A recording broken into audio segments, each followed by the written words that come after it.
Magandang umaga po sa ating lahat mga ka-farmers. Nandito po tayo sa NB Mini Farm at sa tanim nating dragon fruit. So ngayong umaga ay magpitas po tayo. Pang-apat na po itong pitas.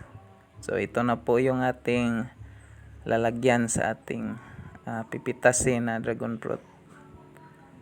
So ang variety po nito ay Moroccan Red. So hinog na po ito mga farmers, kaya dapat na kunin na po ito para yung mga sustansya sa ating tanim na dragon fruit mapunta doon sa bagong mga bulaklak. Kaya dapat na po itong kunin. Pagkatapos kunin itong bunga ay kunin naman po yung sanga para hindi po agaw sa sustansya sa ibang bunga. So mga kalahating kilo po kabigat ang ganon kalaki. Ito medyo maliit, mga 1/4 yan. So ito na, may tatlo na po tayo mga ka-farmers. Bigat na po, mga 1 kilo na po yata to. So ito, ibang variety. Ito naman po yung puti. Puti yung kanyang laman. Yung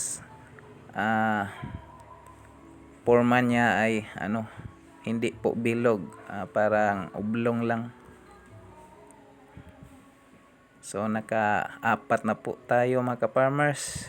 Ito yung panghuli, yung pinakamalaki. So ito yung pinakamalaki. Ang kanyang bigat nito ay parang 3/4 yata to. Kasi nung una yung bigat ay kalahati, pero ito malaki pa to. Mukhang 3/4 yata to. Grabe mga ka-farmers, ang laki talaga. So ito yung ikapang-apat nating pitas sa ating tanim na dragon fruit. Pangkain lang po ito mga ka-farmers. Ito na. Masarap to pag i-rip natin para malamig pag kakainin na natin. So maraming salamat sa inyong lahat mga ka-farmers na nagsuporta sa ating channel about sa NB Mini Farm, about farming. Thank you po sa inyong lahat. God bless.